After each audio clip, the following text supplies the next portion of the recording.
It's time for the insane, the honest, and the profane with your host, Brandon Combs.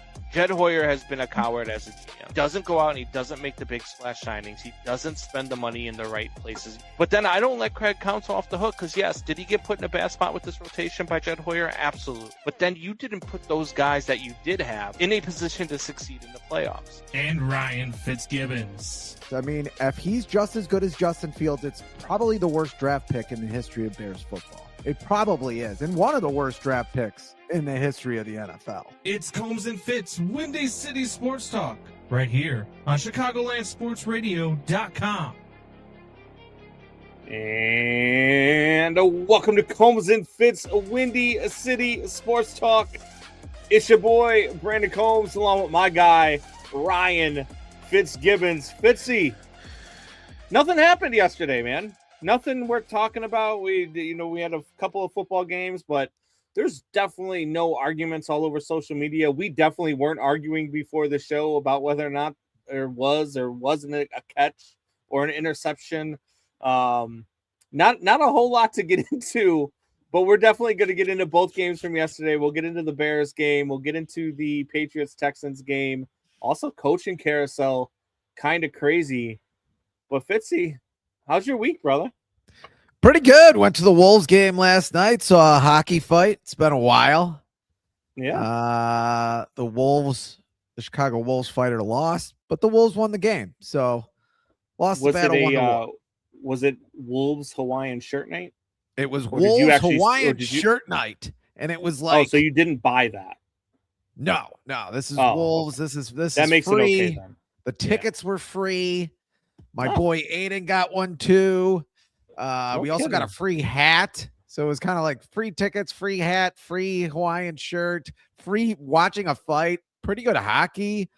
I mean, that Allstate Arena, yeah, it's a basic arena, but it's really nice. And the Wolves did put on a great show, man. Fireworks inside. They always have. Yeah. Like just a great time. And question for you. When you say it was free. Missed the last half of the Bills game, or not the last half, but like the last, quarter. But nothing happened. Really, you didn't miss nothing anything. really happened. So it's good there. And then missed the entire 49er Seahawks game, which really, I mean, other than the Seahawks being mostly what I thought they were, nothing really happened. I thought the Seahawks were going to win that game. Seahawks won that game. I really wish the Rams would have played them first, but that didn't happen. So no, you get the Rams at a frigid Soldier Field tonight. But look, when you say that shirt was free, it was free at the door, right? Like you didn't go into the clubhouse and or into the shop and be like, oh, this shirt is definitely for free. Yeah, this is mine. No, I don't want the shirt that looks really cool. I want that one. No, yes, this was absolutely free at the door. First 5,000 people got one. We got there early. I'm with a 7-year-old, so we left with about 5 minutes to go in the third period. They were up 4-1 though, so they won. Oh, there you go. It was good. Look, I love the Wolves, man. They put on a good show. If you like hockey and you're in Chicago, man, just it's a cheaper ticket. And it's really good hockey. Really, and good hockey. I mean, they're a good team. Usually they put a good product out on the ice. They played the Rockford Ice Hogs, and they beat them up. So it's a good time. No, absolutely. Good stuff. But look, let's get into the divisional round games yesterday. We'll touch on the Niners Seahawks. There's really not much there other than Seattle looks unstoppable. But let's get to this Broncos game, man, because look, a lot of talk about the overtime victory for the Denver Broncos. And there's a couple of things that I want to get into in this game. But let's start with the big debate from this morning. Let's start with the thing that everybody's talking about on every major news channel that does sports. Was it a catch or was it an interception? Because when you ask me, here's what I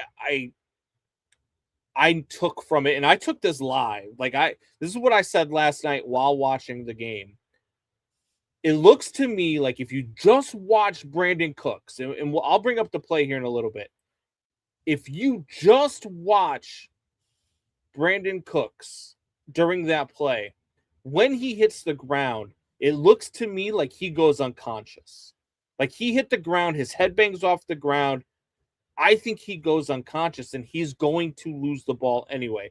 Now, as trying to complete the process of the catch, you have to survive the ground. So that ball was going to come out anyway because his arms go limp and everything when he rolls over, and it would have been incomplete. But since it lands in the arms of the defender, never touches the ground, to me, that's a complete interception. And I understand sometimes I don't necessarily agree with this rule because I agree that maybe he should have been marked down, because if you're a runner and you have the ball and then you get touched and you go down, you're down by contact and the ground can't cause a fumble. But when you're a receiver and you're trying to come up with the grab in the process of the catch, you have to survive the ground. I don't agree with that, but that is the rule. So to me, by the rule, it was a clear interception. And I don't think that Bills fans, and I understand that they're so mad at the officiating today. They shouldn't be. You turn the ball over 4 times. Yeah. You're going to lose that game, but you can't blame officiating in a game like that. You score 30 points, your defense gives up 33. That's your problem. But when it comes to that play, I think it was an interception. You think it was a catch, though?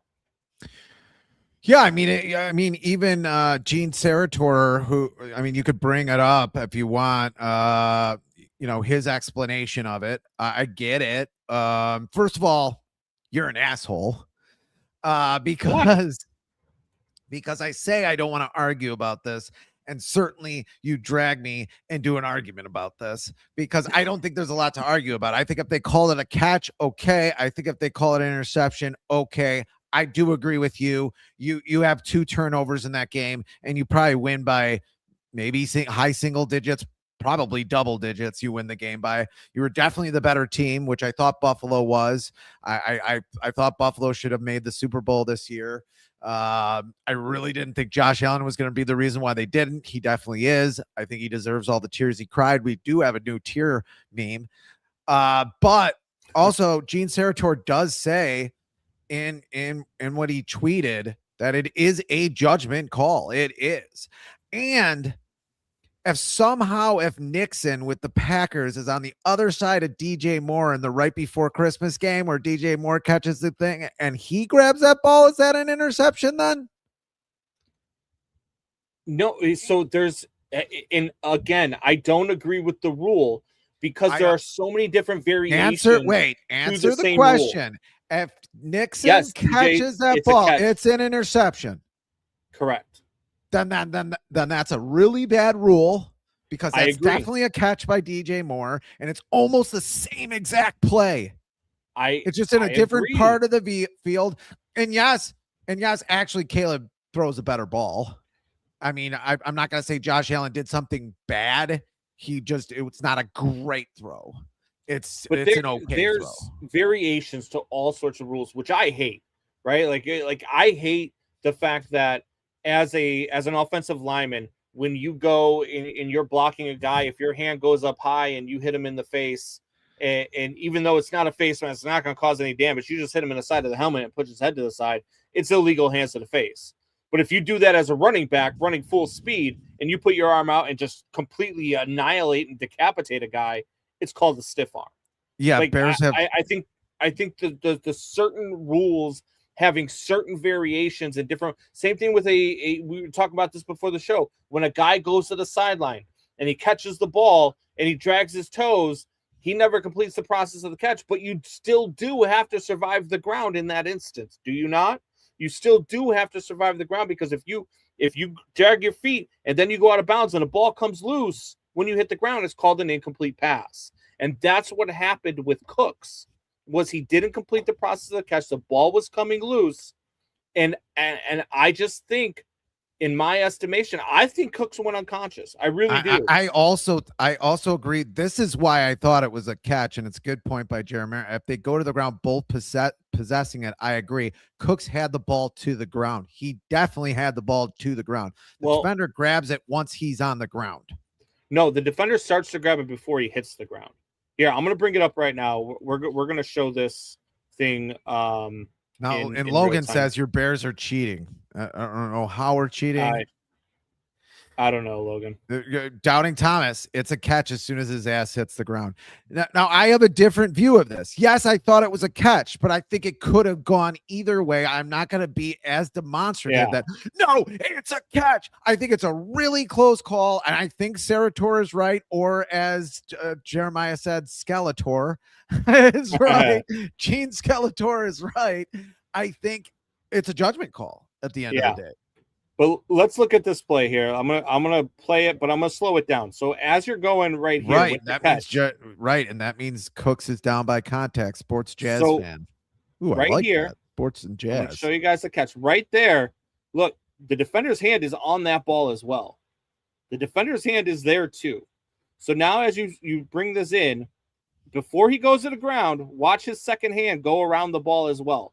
Right there, they are fighting for the ball. His arm is between the receiver's body and the ball. They are fighting for the ball. Now, as they hit, his hand never leaves the ball or between the body of Cooks, and they go to the ground right here. He's down, but he's still possession has not. I understand. Ground can't cause a fumble. Ground shouldn't be able to cause an incompletion. He's not a runner, though. That's where you're getting confused. He's not a runner. He is still completing the process of the catch. And now when he hits the ground, watch Cooks as he hits the ground. Right there, look, right there. Yeah, but he's down. They just hit the ground. Yes, but he's down for a while. He's down for a while at this point. He didn't complete the process of the catch. And watch Cooks' arms. Cooks is passed out. Watch Cooks as he rolls over. Now, of course, they do the jump cut. The other Cooks as he rolls over. Watch his arms. The other angle shows his hand go off the ball, I guess, which I agree with as well. I'm just telling you, in my estimation, especially with a wide receiver and just completing the process of the catch, because he's not a runner at that point. That's the whole thing that everybody's got to get out of their head. At that point, he is not a runner. It's just like dragging your feet when you go out of bounds. You drag your feet, you get 2 feet down, and then you go out of bounds. If you hit the ground and the ball comes loose, it's an incomplete pass. No, that's not true. Yes, it is. No, it isn't. Yes, what are you talking about? Yes, it is. Not. You're out of bounds. It's over. No, it's an incomplete pass, and they call it 10 times out of 10. I'm telling you, they've had these calls. I don't know why you're yelling. Because you're wrong. I don't know why you're yelling. No, I'm not. I am not actually wrong. Please tell this guy he's wrong. If they've had this before. Roy Williams. I don't care if Donald Fitzgibbon says it's true. He's past his prime. He's peaked. He's on the other side of his life. Wrong. Okay. Okay. I don't know what he's saying. I think Combs is pissed off. Is the pissed off wife today. Earlier, Jeremiah said I was the pissed off wife. Julianne saying you're the pissed off wife. We've had this before. It happened. I said before at Roy Williams, one of the 20 in the early aughts, one of the 20 receivers that the Detroit Lions drafted all in a row, caught the ball against the Bears. Same thing happened as you said. He gets 2 feet in. He goes out of bounds. He then loses the ball. Detroit loses the game. Bears win. They've changed that rule.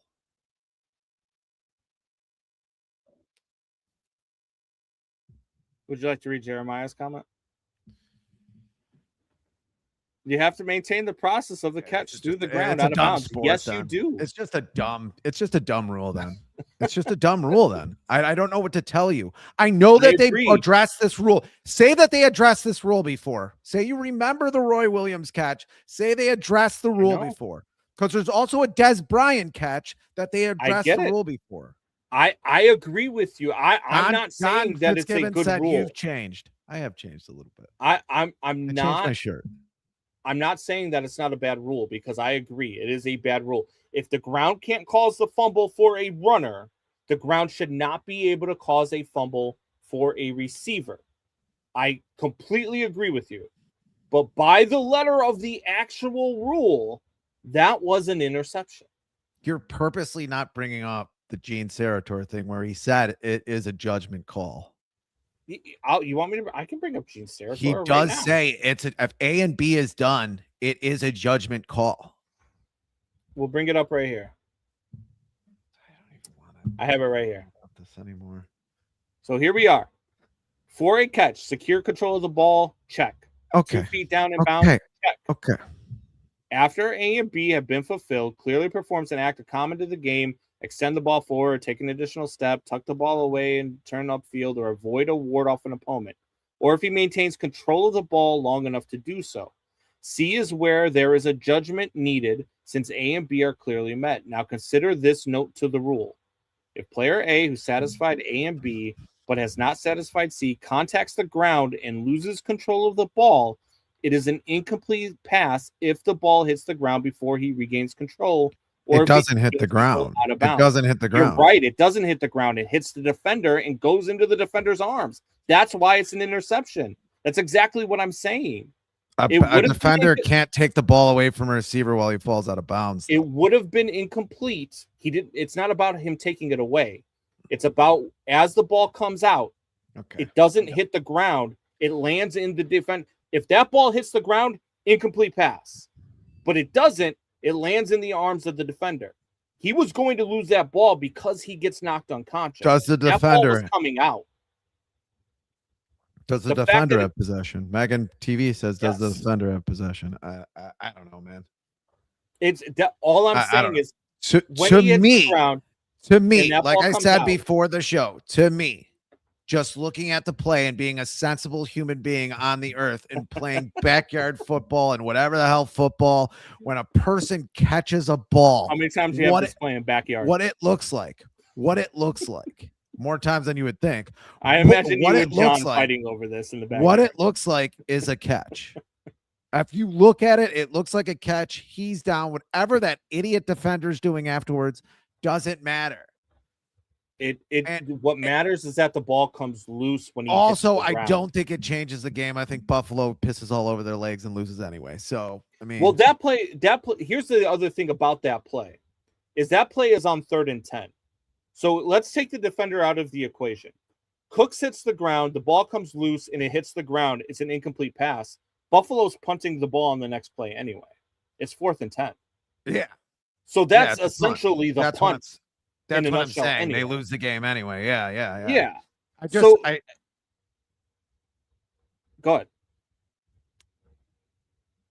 What I'm saying, and also this is just another thing with the NFL. It's a far less controversial call if they rule a catch. I agree with that too. I also think this is just another thing with the NFL where they over explain everything, where there's way too many rules. So a guy can literally be holding somebody offsides, out of bounds, didn't catch the ball. He's doing this. He touched CJ Gardner-Johnson, grazed his hand off a guy's helmet, then intercepted the ball in the end zone, and the Bears are 11-6 instead of 12-5. Like, it's insane because you could call a guy for something on every play because the rules are just really, first of all, they're not written well. They're written by a bunch of people who have CTE. Yeah. I want to get to some of these comments. Texas P9Z says Bears versus Texas Super Bowl. I agree. That's what I picked before the Super Bowl. Jeremiah says Fitz once recovered the lens from my glasses a year after they popped out playing football in the neighbor's yard. True. Dakota Miller says he never had possession. Josh Allen doesn't do what it takes to win a game in the playoffs. Stop making excuses for him. Dakota, no, I'm not. They scored 30 points and the defense gave up 33. I'm not hanging that on the quarterback. Yes, the 4 turnovers, I agree with you. Dude, nobody's making excuses for that. The fumble. What is he doing holding that ball? Atrocious. Is one of the you cannot do that in a preseason game, let alone you still a score playoff 30 game. Points. You expect to win when you score 30 points in the NFL. Well, Sorry. you give up 4 turnovers, and you're basically giving the defense the ball back a lot. The other team is probably going to score close to 30 points off of 4 turnovers. At least I would hope. And then your sister. Oh, go ahead, finish. Your sister Megan, who I've talked so kindly about during this podcast, who I've told, doesn't deserve the likes of Doubting Thomas, has to deal with him and how she's great and all this stuff, says, Combs, you are infuriating and your face is just as punchable as Bo Nix's. Wow. I still think it's a catch. The play's over. His knees are down. Play's over. And believe me, either that was a rule and they changed it again.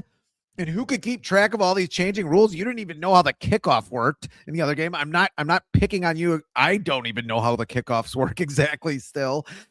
No one knows what's going on in the game because they keep changing the furniture around and going, this is your house. This isn't my fucking house. Like, this isn't the football I grew up. Like, it's just, they keep changing the rules. George Jetson says offense had his hand on the ball the whole time. The ball didn't come loose because he hit the ground. It came loose because he failed to secure the interception. I disagree. It's coming loose when he hits the ground because he goes unconscious. Watch the play again. I'm telling you guys, go find a spot where you can watch the play. So here's my thing. And then watch here's the my replay. question then. Should he, after he's done rolling around on the ground 40 times, he's obviously down, the play is over. Should he then get up with the ball and do what Colson Loveland did in the Packers game again and never let go of the ball for the rest of his life? That's how dumb that rule is. That's how dumb that rule is. That's why Gene Sarator says it's a judgment call. Because should the guy live with the ball for the rest of his life? But see, this is where you I think you guys are confusing my take with what I feel. I agree with you. I think it's a bad rule. I do. I know you do. I've already heard what you said. Think it was an interception. It's a dumb rule. It's a horrible rule. It needs to be changed, and everything should be clear. A catch should be a catch no matter where you're at on the field. Whether you're on the 40, whether you're hitting the ground, whether you're going out of bounds, whether you're in the end zone, a catch should be a catch no matter what. Same way when you're going out of the back of the end zone to make a catch and you drag a toe or you drag 2 toes or whatever, but you don't survive the ground, it's called incomplete. I thought as soon as the ball crosses the plane of the goal line, the ball's dead and it's a touchdown. If you're in the back of the end zone, is the ball not cross the plane of the goal line? It is. So as soon as you catch it, it should be a catch. I agree. I think that a catch needs to be defined and established, and there shouldn't be a difference between being a runner and trying to complete a catch. But the fact is, they are different rules, and there are different interpretations of them, and it is a judgment call. And in this case, it was called an interception, and you can't really put the argument against it, because if the call on the field had been a catch and down by contact, I think that stands too. Yeah, I agree. So we went all the way around in this circle to just pretty much agree again, because you're an asshole. Like I said in the very beginning of this. Holy hell. Shanna's back. I thought she deleted our account and she's fighting with Megan TV. I appreciate it. Look, it's not about how do you know do you DM cooks late at night. Watch the play. I promise you guys. Go watch the play in full time. Find the 40-second play on YouTube where it's the full play and then the slow motion replay. And just watch Cooks. Take the interception, where the defender's at, take all of that out of account. Whether or not it's a catch, take all that out of account. And just watch Cooks and watch when he lands. And then watch when he gets back up after the defender is running the opposite way. He doesn't know where he's at. I've seen this 1,000 times in the NFL. I've seen guys get concussed 1,000 times while watching NFL games. He was knocked out. His arms go limp, his arms fold over, and he doesn't move for a half a second or 2 seconds. Like he just doesn't, he lays there.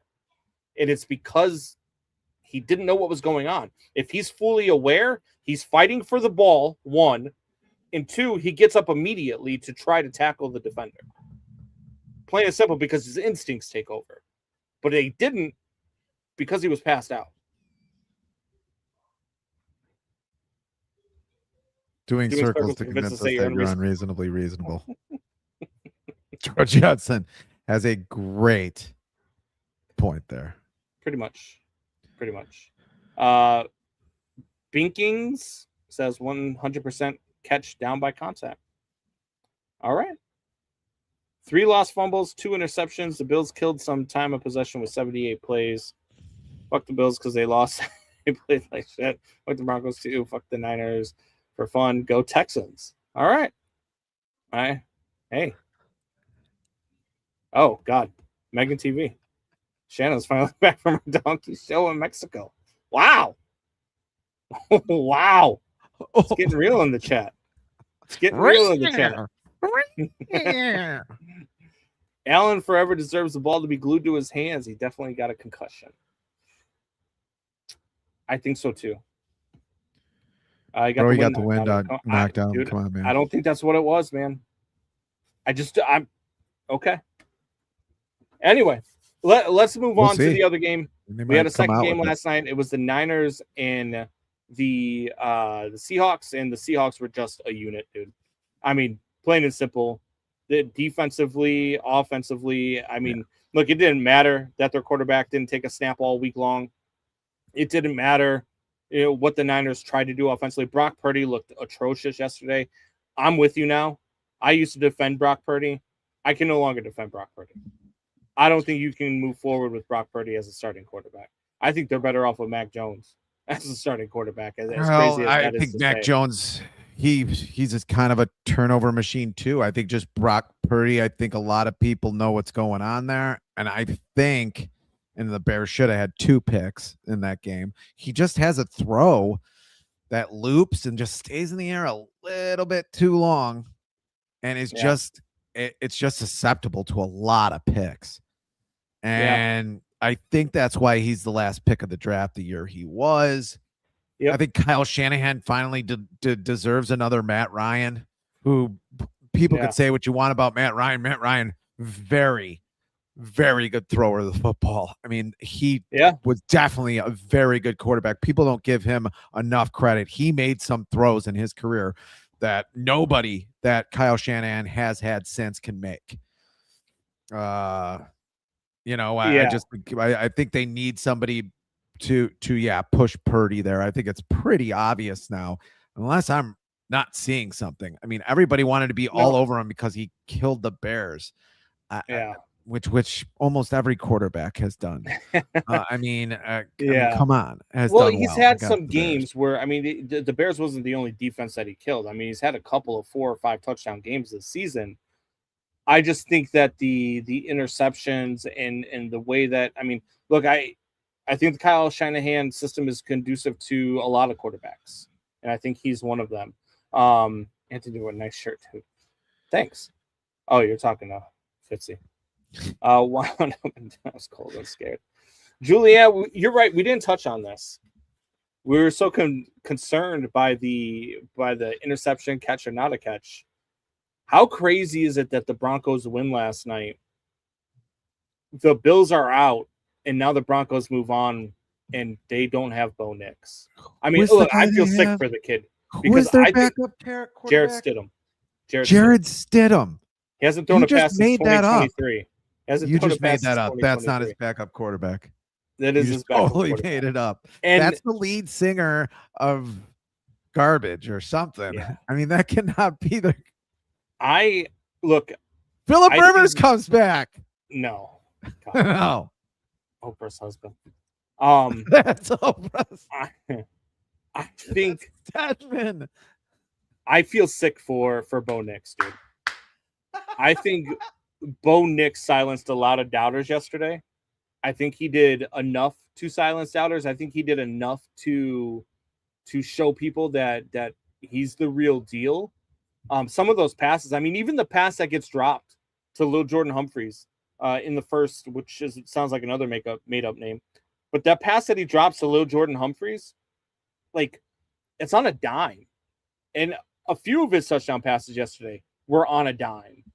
And so I feel like he silenced a lot of critics last night. And I just feel for the kid going out like that. And now you've got the Buffalo Bills. Aiden, what's going on, dude? What are you doing? The Bears. Do you think the Bears are going to win today? You don't know? Can you say bear down? Look, he's got a Messi shirt on. I like it.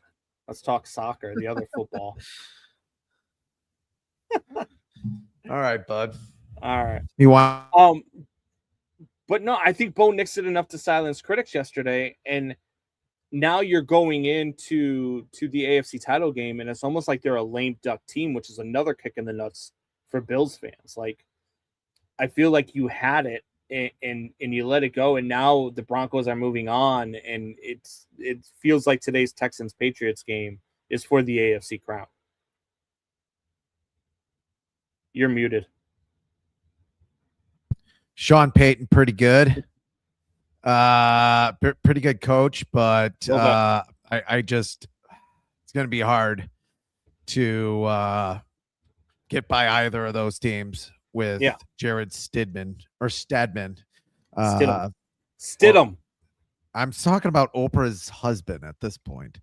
Oh my God. Or Oprah's beard. Come on. Rematch of 1985, bear down. Could still be. I mean, the Pats look good last week. I mean, I would myself, I'm probably at this point, I'm going to take the Texans over the Pats. I'll give you a little foreshadowing there. I just think better quarterback in my mind. Bet the under. If you're betting today, bet the under. Defense. That's the easiest bet of the day. Oh yeah. The under in that game is, 40.5 is like, if it was 27, I would bet the under. Like, it's just, this is going to be a defensive battle. To me, if it's a one possession game, I'll take CJ Stroud over Drake May. Yeah. I just have more confidence in him. That's it. Yeah. Bears played the Rams in the conference championship. Who did they play in the conference championship? I learned long ago to ram it just right. You can ram it all day and ram it all night. Ram it. Also, maybe a little foreshadowing. I know where you're going, you son of a bitch. Anyway, but no, I think that, Bo Nix getting hurt. I mean, it's tough, man.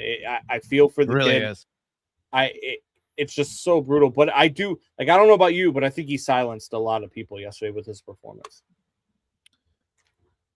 Yeah, I think he did. I mean, I think some people should be a little bit silenced. I know he didn't throw the ball a lot, but by Sam Darnold's performance too, in the other conference, which I thought Sam Darnold would have a pretty decent playoffs. I think he's going to have some trouble if he plays the Bears, just because he throws a lot of picks, 14 picks this year. But if Texans win, they're going to go to the Super Bowl. That defense would rip Jared Stidham apart. Yeah, that's probably true. The Steve DeBerg of the 2020s. Oh my God, deep pull a name. Played with the Jets, Chiefs. Who else did he play with? Everybody. I don't know who I have no clue who they could go get. I think they're gonna roll with Jared Stidham. I mean, if you listen to Stadman. That's Oprah's husband. Sorry. Stidham. If you listened, Jesus Christ. If you listen to God, now I'm gonna forget with the coach of the Broncos, Sean Payton. Help me out there. Sean Payton. If you listen to Sean Payton yesterday in his press conference, he said Jared Stidham's ready to go. Just wait, and he just kind of said that to the media. Just wait and see. You'll see what he's got. I don't know if he's just trying to pump up his guy. The last time I saw Jared Stidham in a game wasn't very good. No. And this either one of these defenses, whether it's the Texans or the Patriots, they're going to create havoc. The fact that I had no idea who Jared Stidham was until 30 seconds after you texted me Bo Nix broke his ankle and he's out for the season Probably tells me he's not very good, because I do know a lot of the backup quarterbacks in this league. Did not know about him. So Jarrett Stidham has played 20 games in the NFL. He is I was thrown shocked for he was even on the 1,422 Broncos, yards. Yeah. And his career completion percentage, 59.4. That's better 8 than touchdowns Caleb to 8 Williams this interceptions year. in 6 games. 8 touchdowns, 8 interceptions. Not a bad, in 20 games. I mean, it's going to be tough. I think either one of these defenses going to Denver, I just don't even think it's close. Like, I think that is today's game is for the AFC title. I 100% believe that. Unless something crazy happens in Colorado. I mean, it would have to be something like really, like Jarrett Stidham just comes out and it's actually Tom Brady in a Jarrett Stidham jersey. That's what's going to have to happen in order for the Broncos to win that game. Right, sure. All right. Play QB for the Broncos. Let's move on to, before we get to the games, we did have some stuff go on in the coaching world. We've been talking about the coaching carousel over the last couple of weeks. Kevin Stefanski hired as the Atlanta Falcons head coach. John Harbaugh agrees to his 5-year deal with the Giants. Matt Nagy is the lead candidate for the Titans job, and Matt LaFleur got an extension in Green Bay, which, wow. But Stefanski to Atlanta is something that I said last week on our show that I felt was going to happen. I felt like it was a good fit. Look, you got the 2-time coach of the year, and I know a lot of people talk about, his record in Cleveland or whatever. Let me remind you that it was in Cleveland. And when you look at that roster, they had 5 quarterbacks this year, and none of them were good. And he still took Cleveland to a playoff appearance, still won a game with Cleveland in the playoffs. Like, this guy is a 2-time coach of the year. I think him in Atlanta, they got to find a quarterback, in my opinion, because I'm not so sure. One, I don't think Michael Penix can stay healthy enough. God, is he putting tape over your mouth? It's about time. It's about time somebody finally did it. I was waiting. This might be the greatest moment in show history. This might be the greatest thing that's ever happened. But look, I just, for me, I think Stefanski to Atlanta, I think that makes them the best team in the NFC South. And I think that they might win the Super Bowl with Kevin Stefanski as their head coach. At the very least, within the next 2 to 3 years, they're going to be contenders for the NFC title. And if you can talk, go ahead and talk. If not, I can just take us out from here. No, I actually think it's a pretty good hire by front office of the Atlanta Falcons that has made a lot of blunders, including the Michael Penix Jr. I think drafting him after you paid Kirk Cousins, which probably wasn't a good idea. But if you're going to pay Kirk Cousins, why do you draft Michael Penix Jr.? But I think Stefanski is I agree. I think they went to the playoffs with Joe Flacco coming in partially through the season. I think that's a good hire. Look, we'll have more on Matt LaFleur, but I think extending him, I didn't see anybody unless it was John Harbaugh who could come in as a Packers head coach and maybe be better that was out there. I could see if it was a couple of years ago when you had a lot of like really good coaches out there, possibly, but I don't think anybody's going to do much better than Matt LaFleur there. Right after the game, I thought he was gone. I really thought that would be a good decision. I thought about it for a couple of days, and I just think he's a good coach. He is. I think he does make mistakes, and we talked about it last week with the obviously just overly egotistical play calling in that second half was just ridiculous. Even some other coaches in the league talking about the patterns that he had receivers running in that game. He's got guys running 20-yard outs. Yeah. With 3 minutes to go in the game. I even before that, trying to go for the long, way too much. Here's a question I want to pose to you and to Jules, who's in the chat right now. It says, "Lesser of all evils, devil you know," and all that jazz. Right? I agree with you. Yeah.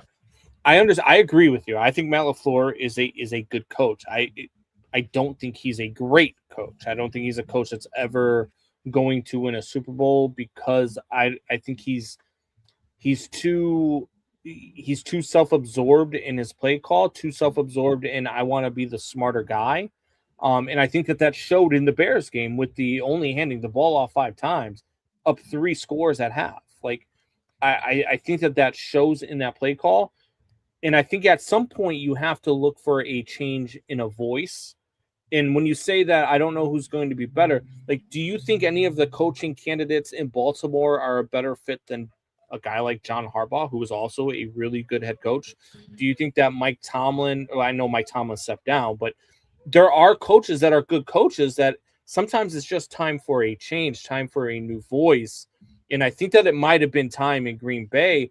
Look, I'm excited because of the rivalry. I'm excited for what it is with him and Ben Johnson. I'm excited for the Bears to finally be good and this rivalry to finally mean something again. So I'm happy that they extended him for that reason, because I think it'll be fun for us to talk about, for the media to talk about, and then just for us to watch as fans.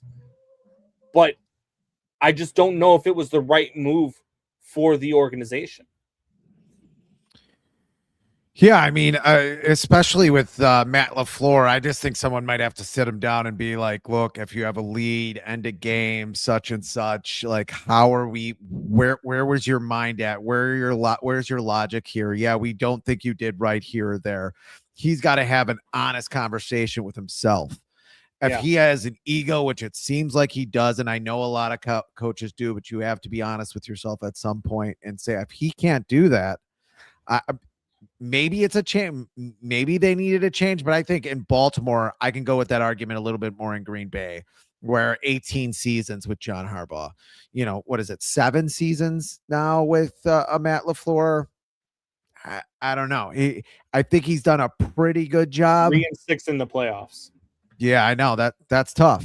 That's tough. And there's some decisions that you can point to directly that he's the reason for going 3-6. I think he also has a quarterback that I don't know accordions a little bit when he gets late in the game. I mean, this is a guy that had 1 grounding penalty in his entire career. He had 2 with the Bears, and he should have had maybe 3 or 4 in that game. In Jordan Love, where he's throwing the entire second half off his back foot, kind of inexplicably half the time. Some of the times the Bears did get some pressure on him in that second half, thank God, but some of the time there's no pressure and he's off his back foot. Yeah. No, I look, I think that there's a lot of Sean Payton is 62, but he looks 82. Yeah. Well, he did have a pill addiction and was drunk many times. Sean Payton looks drunk. I think sometimes when you look at guys who are out there, right? When you look at the Clint Kubiaks, who's also, you probably, if you're going to part ways with Matt LaFleur, it's probably not for another young offensive-minded head coach. So my guess would be somebody like Robert Saleh or Vance Joseph or Jesse Minter would be that voice, or maybe even a Brian Flores would be that voice, because you go with a defensive-minded guy who's got some time in the league, who really can command that locker room. I'm happy that it's LaFleur. I am, because I just think it's going to be more fun that way. I've spent so much time this week arguing with clowns on the internet about, the classless Ben Johnson. We don't even have to do a Fitz gibberish on it if we don't want to, but I do have something I do want to say about that, because I've been kind of itchy. Do you want to do the Fitz gibberish on it? Well, I guess. It's Diatribe. You muted your public. I did not. You just can't hear me over the music. In the middle of unapologetic. An exclamation point on unapologetic. And Inaccurate Sports Talk. We didn't know who Sean Payton is. I can't say Stidham right. We said Stedman. Who's Stedman? Stedman's like, whatever. We could be inaccurate sometimes. This is Fitz Gibberish. I do want to go to a video here of, and you're going to be mad at me, but it is of Stephen A. Smith. Combsy. I know a little bit. And not only that, again, I'm brilliant because I know I'm not. I listen to those who are. So I'm the dude You're that not pick brilliant. up the phone and call Adam Schefter. This is what I'm hearing. Am I right? I ain't calling about this, but I'm just saying you just wise enough to know who knows. And I'm saying to you, that's the situation. Don't try to act like, don't hide behind the Bears and the Packers and what rivalries. We know it's supposed to be a rivalry, and it's great that it is again, right? Because y'all are winning, y'all beating them now instead of getting trounced by them and having discounts. I own you. That's right. I own you. I still own you. But you don't like him. And here's how, and this is the last part that I'll say.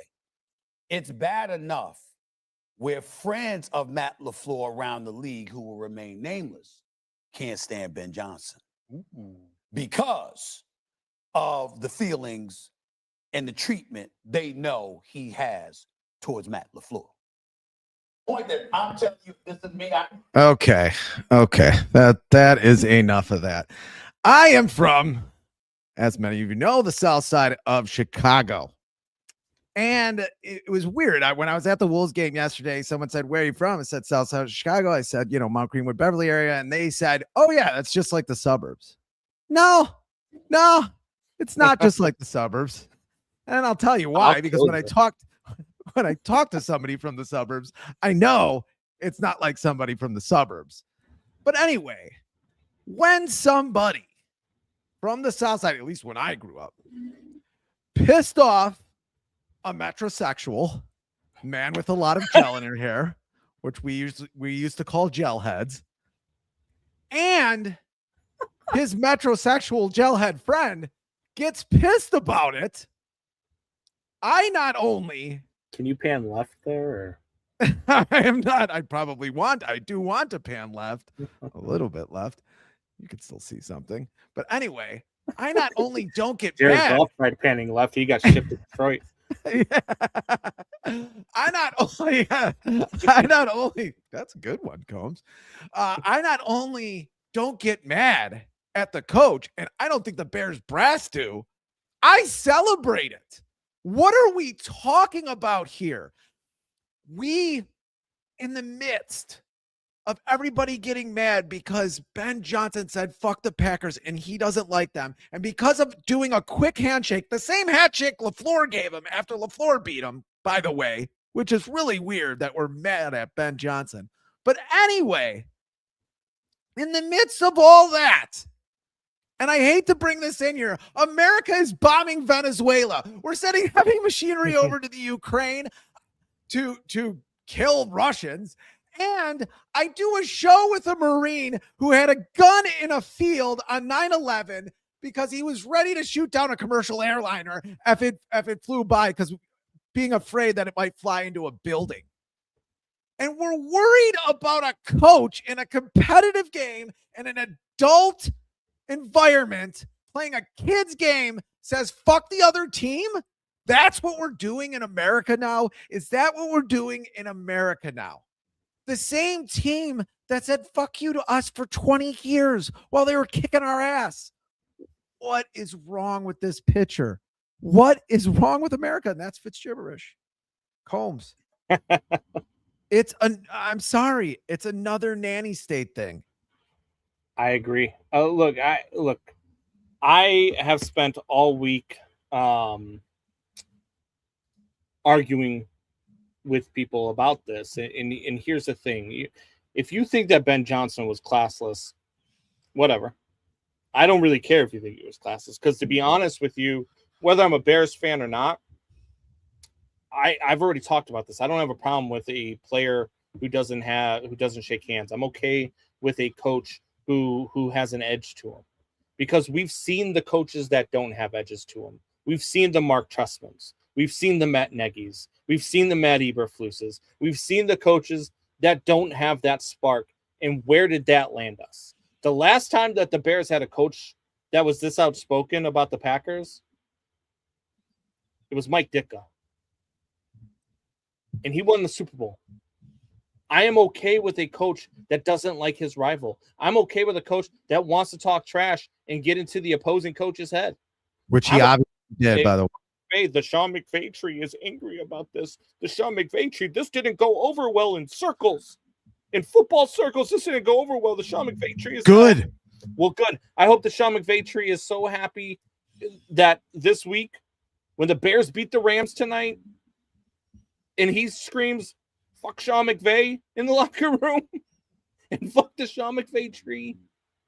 I hope they're unhappy then, because this team, this coach, they have an edge to them. This is a different locker room. We haven't seen this in Chicago in a long time, man. In a long time. Even the Lovie Smith days weren't like this. And so for me, I like the swagger. I like the confidence. And I like the future and the way that this is going. And if you think that he was classless, I'm okay with that.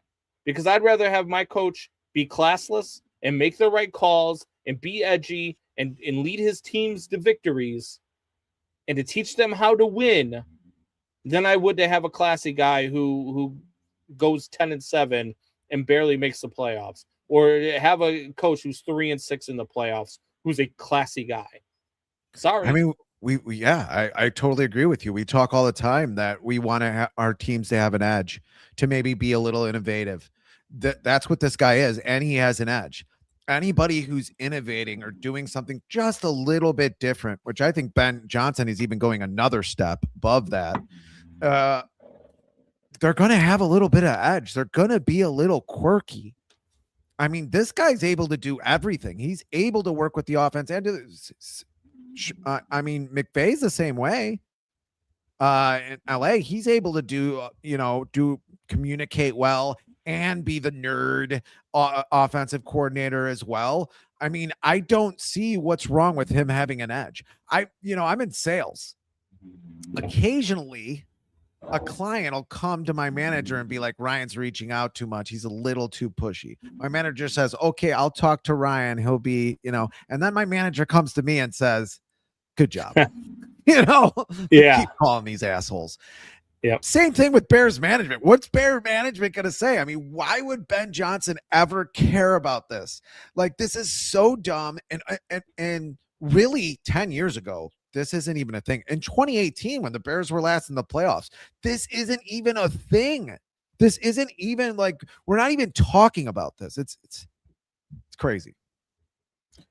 Omar says there's only one nation under God, Raider Nation. Wow. If Raider Nation has been under God's watch, he really doesn't like you. No, because it's been bad for a long time. Sure, it's not Satan. Yikes. Maybe God just fell asleep while he was watching them, and now they're playing in the pool. I don't know.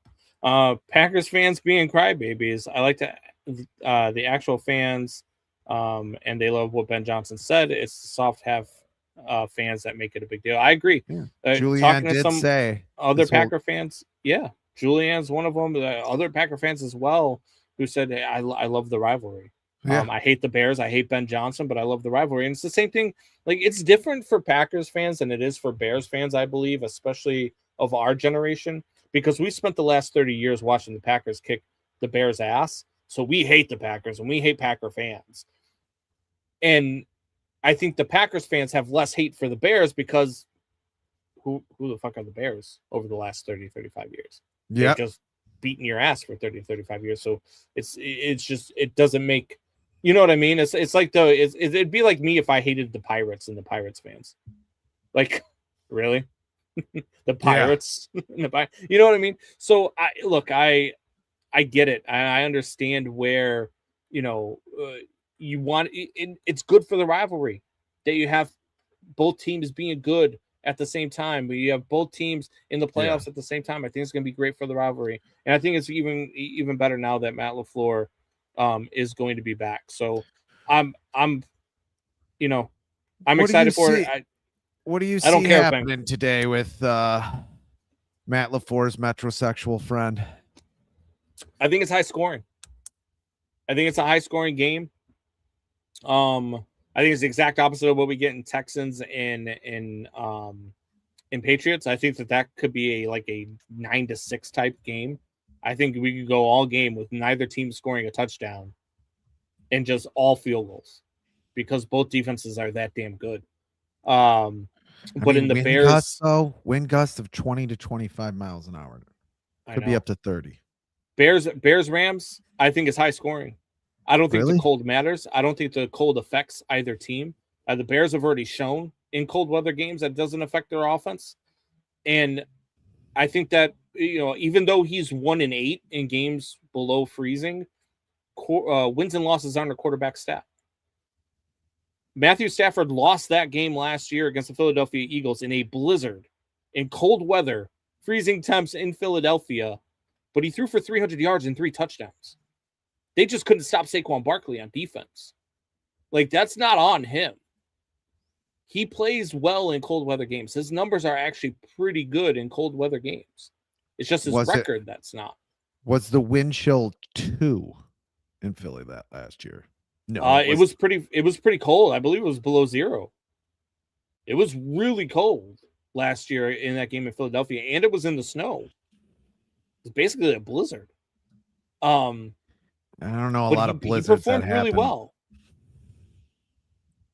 Okay, let me look it up. I don't know what the temperature was. I'm just saying I know it was cold and I know it was snowy. And he's still. It's not like he's just a dome guy. It's not like he's a guy who in Detroit didn't perform well on the road. His record just isn't good. But an NFL record isn't a quarterback stat. That's on the you throw for 300 yards, 3 touchdowns. I'm not putting the loss on you. It was 34 degrees. I mean, do you agree with that?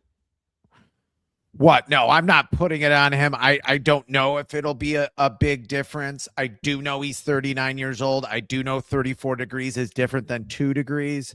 I mean, the ball can get slippier. I think when it snows, I'd rather have it snow and be 34 than 2 degrees and windy. I think windy could be a big difference.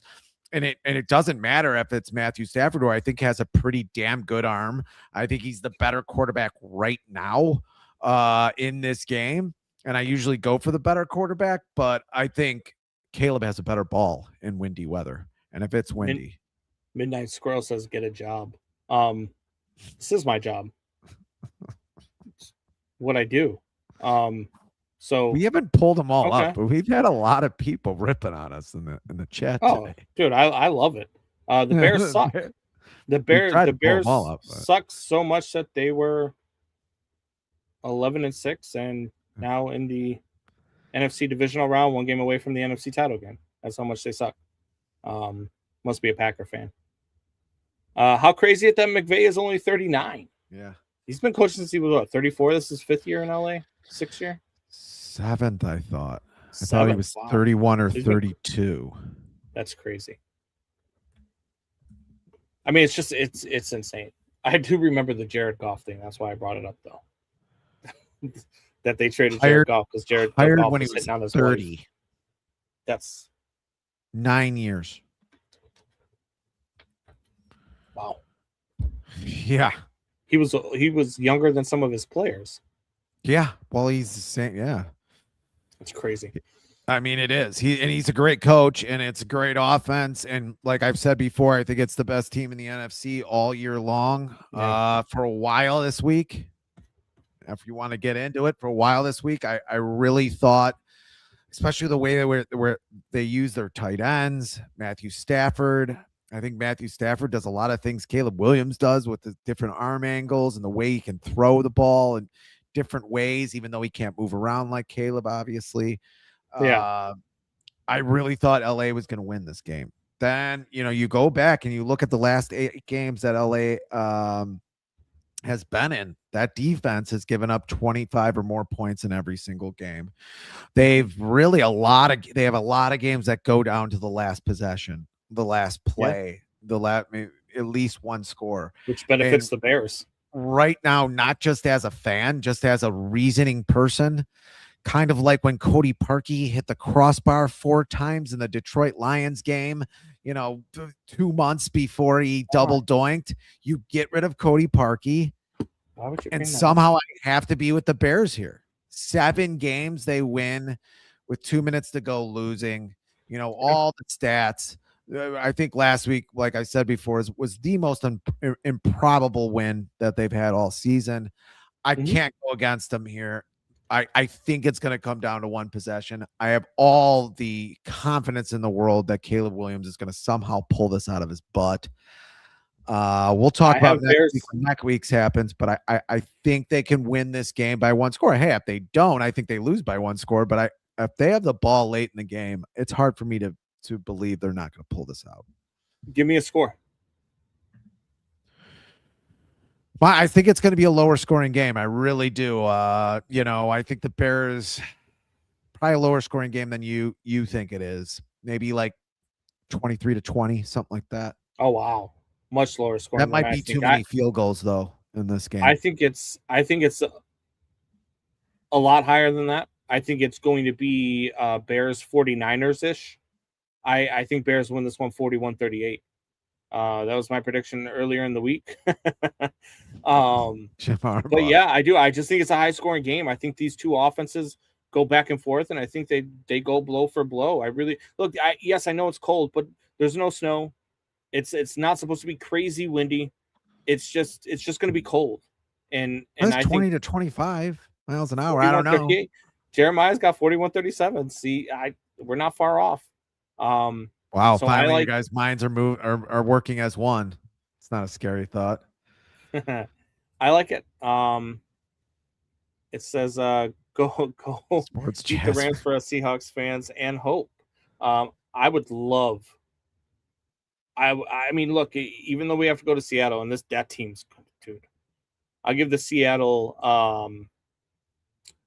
Seattle fans a lot of credit. That team's good, offensively and defensively. Yeah.